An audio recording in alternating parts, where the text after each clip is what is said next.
Hi listeners, welcome to the video lecture series on power electronics, and this video is going to be the continuation of the boost converter video what we have seen in the previous one, and the remaining part of the derivations we are going to derive in this video. For further reference, you can follow this textbook on this corresponding page numbers. The eighth part of the derivation is we are going to find out the expression for the source current Is.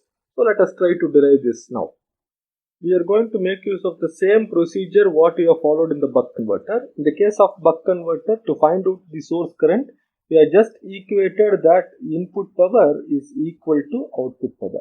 So P in is equal to P out.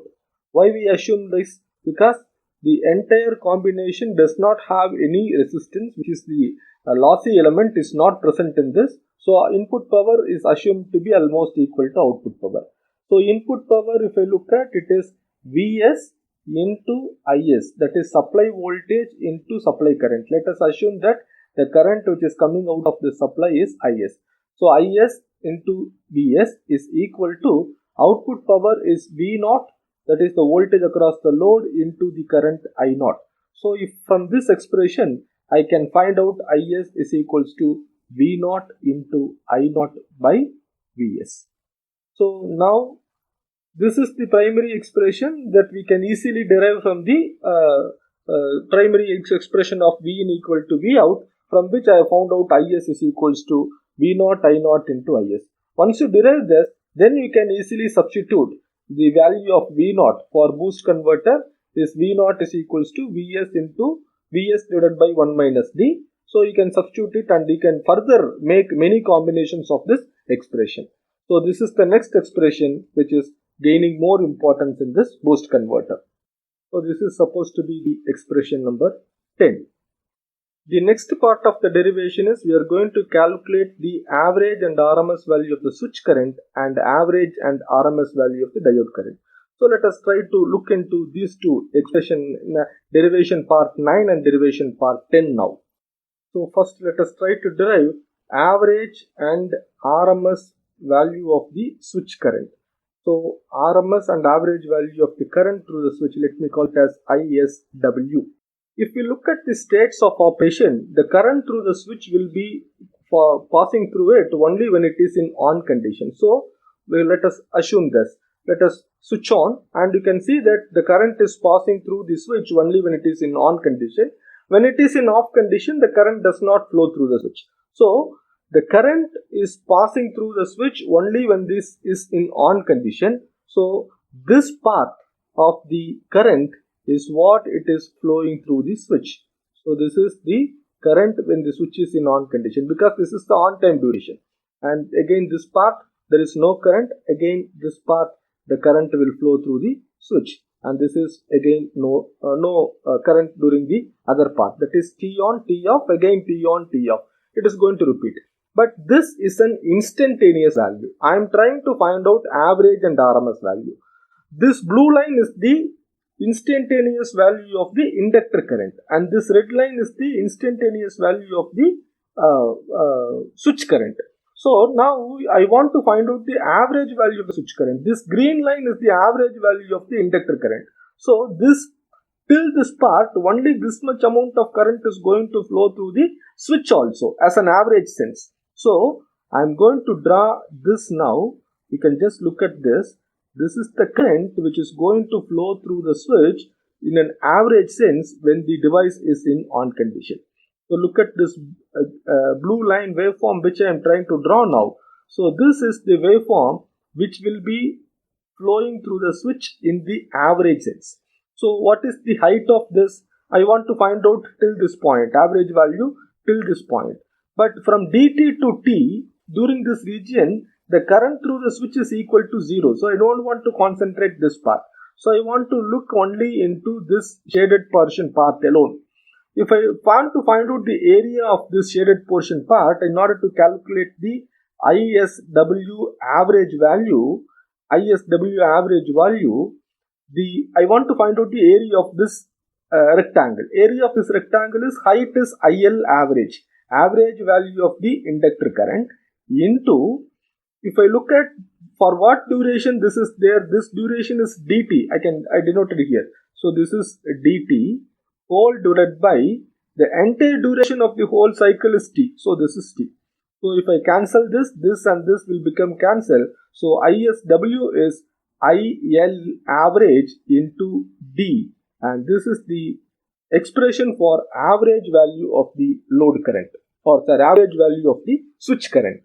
Furthermore, I can rewrite this expression ISW average, that is average value of the switch current, as IL average is nothing but I naught into 1 minus D. So I can substitute it here, which is equal to I naught divided by 1 minus D into D. So this is the next important expression that I have to remember, which I can call it as expression number 11. So this is the average value of the switch current. Now I want to find out the RMS value of the switch current. So ISW RMS is given by square root of area under the squared curve. So now this becomes ILA of square into dt whole divided by t. So this is the expression for RMS value of the square current. So if I simplify this, I will get IL average square, it will come out into root d.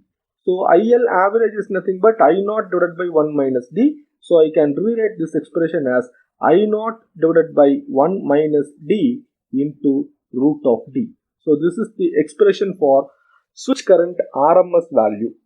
So this is the next important expression, which I call it as expression number 12. Now 10th part of the derivation is to find out average and RMS value of the diode current. So I want to find out average and RMS value of the diode current, DI. So current in the diode will pass only when the switch is in off condition. When the switch is in on condition, the diode is reverse bias, so there will not be any current. But when I turn off the switch, there will be current flowing through the diode. So this part, you can see that this is the period of off current, off time. So during the on time, there will not be any current flowing through the diode. When it is off, this part of the current will be flowing through the diode. Again, when it is on, no current. Again, when it is off, this part of the current will be flowing through the diode. So this red marking, red color waveform shows the instantaneous value of the diode current. But I am interested in finding out the average and RMS value of the diode current. So instantaneous value does not give me any information. So if I try to draw the average value of the diode current, it will be something like this. Initially it will be 0 because there is no current flowing through the diode when the switch is on. When the switch is off, this is the average value of the inductor current, which is same nothing but the average value of the diode current. So this current will flow through the diode. So this is the waveform for which I am trying to find out the average value. So if I look at this part, I want to find out the area. So I can easily write ID of ID average, that is diode current average value, is equal to, this is ILA, that is the IL, average value of the inductor current. If you look at the height of this rectangle, this duration is 1 minus d into t. So into 1 minus d into t whole divided by the entire period t. So this will make this d and this t will get cancelled. So finally it is left out with average value of the inductor current, so average value of the diode current is equal to average value of the inductor current into 1 minus d, But we know that average value of the inductor current is equal to I naught into 1 minus d. So I can simplify this, I naught divided by 1 minus d into 1 minus d. This both d will get cancelled. This part and this part will get cancelled. So average value of the diode current is equal to I naught. So this is the next important expression, which I call it as expression number 13. Expression number 13.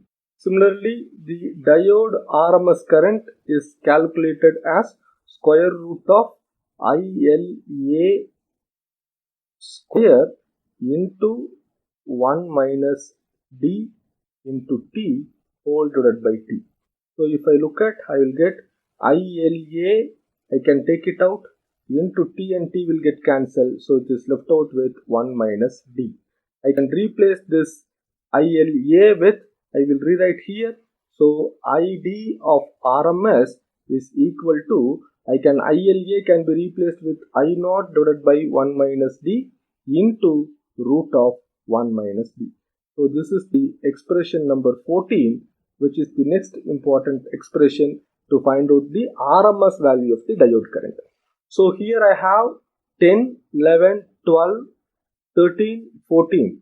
So 5 expressions. Let me take it to the summary board.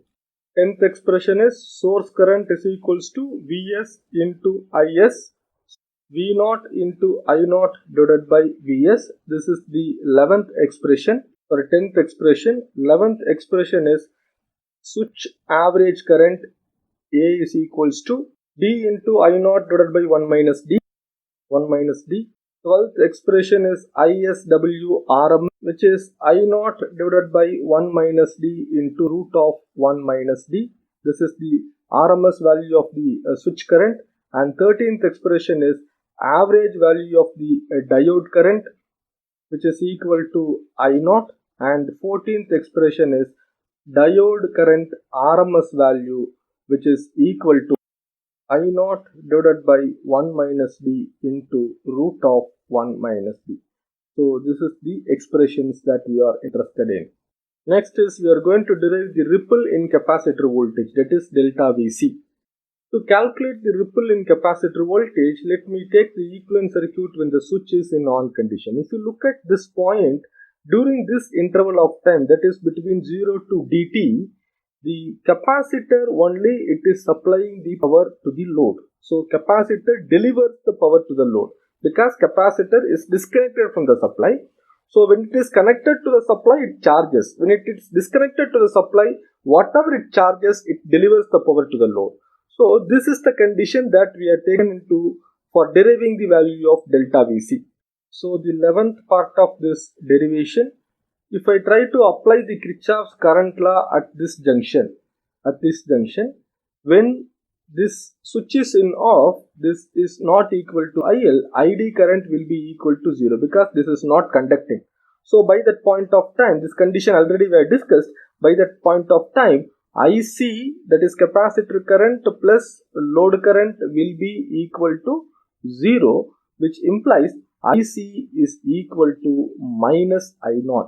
This is the primary relationship that is needed to calculate the delta Vc. The expression for capacitor current, basic expression is dVc by dt, d into CdVc by dt, which is equal to minus I0. So I am trying to calculate the change in voltage across the capacitor, which is equal to delta Vc. So let me cross multiply this. If I cross multiply, I will get dVc equal to minus I0 by C into dt. So if I try to integrate both sides, I will get dVc, integration of dVc in minus integral of I0 by C into dt. So this expression is valid only during this interval. During this interval, if you look at, the capacitor is trying to deliver the power to the load, which means that capacitor voltage is decreasing from its maximum value to minimum value. So I put the limits of integration on this side from discharging. So it is from V max to V minimum. So since it is discharging, I put from V max to V minimum. During what instant of time this happens? Dt. I want to substitute the limits of time here because of dt. To what instant this happens? When the switch is in on condition. What is the on time duration? It is from 0 to dt. So limits of this integration will be from 0 to dt. If I perform the integration, I will get V minimum minus V maximum. V minimum minus V maximum, because integration of dVc is Vc. Then if I substitute the limits, I will get V minimum minus V maximum, which is equal to minus I0 by C.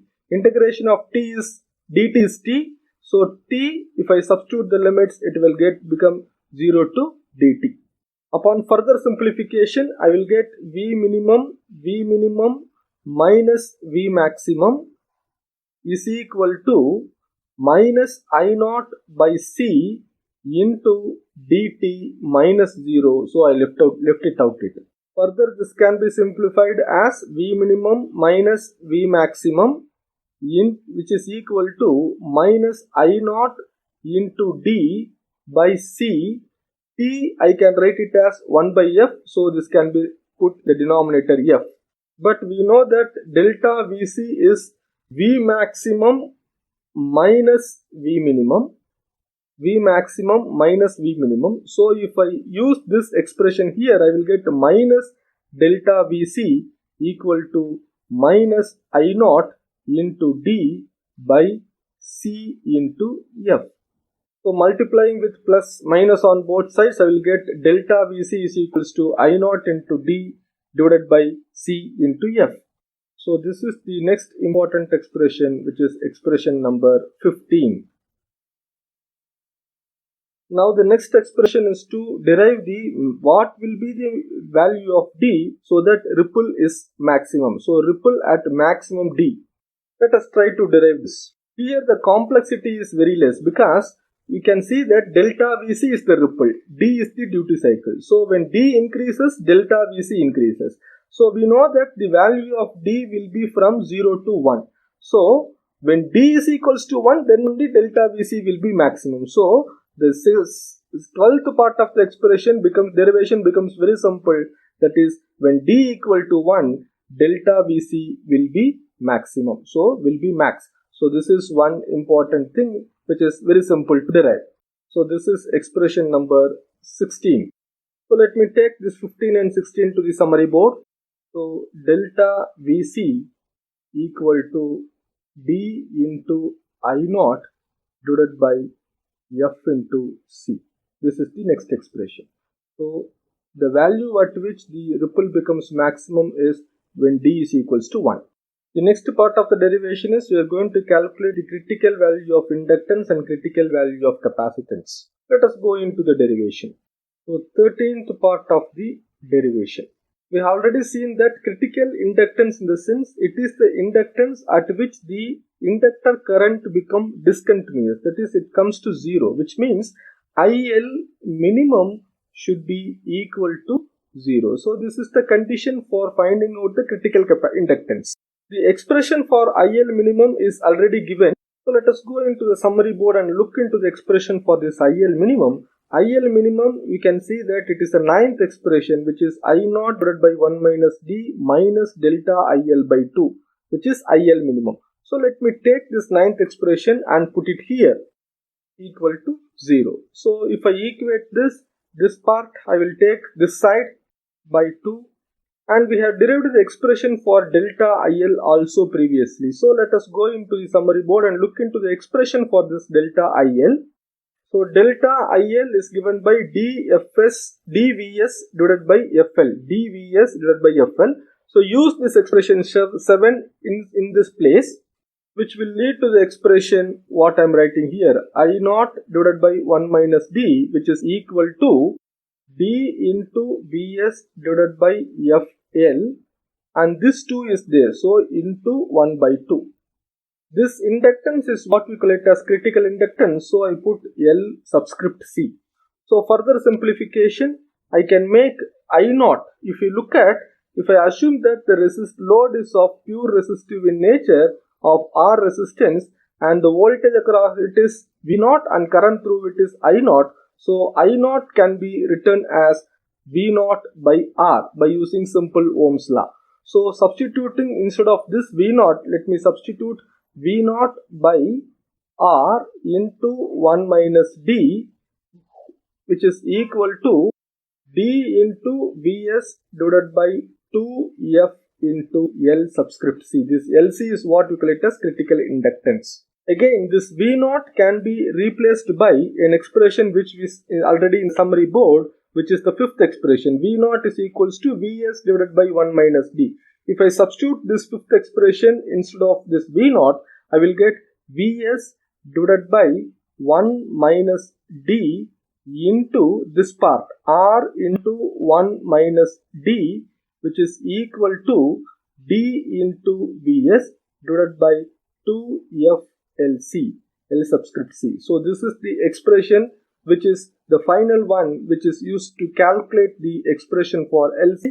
From this, if I simplify, I will get d into 1 minus d whole square into r divided by 2f. This is the expression for the critical value of inductance. The critical value of inductance in the sense, at this value of inductance, the inductor current will come to 0 and it will stay in 0 for some time, which means that it will operate in discontinuous conduction mode. So this is the important expression for the boost converter analysis is concerned. So this is expression number 17. For critical capacitance, similar to VL minimum, IL minimum, I am going to put VC minimum is equals to 0. VC minimum can be written as VC minus delta VC by 2 is equals to 0. This VC is nothing but the output voltage V0. So V0 minus delta VC by 2. So this can be written as V0 is equals to delta VC by 2. The expression for delta VC already we had derived and which is given in the summary board as D into I0 divided by FC. So let me use this expression in this point, so which will give me D into I0 divided by FC and this part 2. So this is the expression for the V0. So I0 again can be replaced as, assuming it as a assuming it as a resistive load. So I0 can be replaced with V0 by R, this expression. So if I substitute here, V0 is equals to D into V0 by R into 1 by 2 pi LC, 1 by 2 F C critical in capacitance. So C subscript C. So if I look at this V0 and this V0 will get cancelled, and finally C subscript C, that is the critical capacitance, can be written as D divided by 2F R. So this is the critical value of the capacitance which makes the load voltage discontinuous. So this is the 18th expression of this boost converter. So let me take these two expressions to the summary board. 17th expression is L, critical inductance, which is D into 1 minus D whole square into R divided by 2F. And the critical value of capacitance is given by Cc is equals to D divided by 2FR. So these are all the important formulas which are very important for the design of any boost converter is concerned.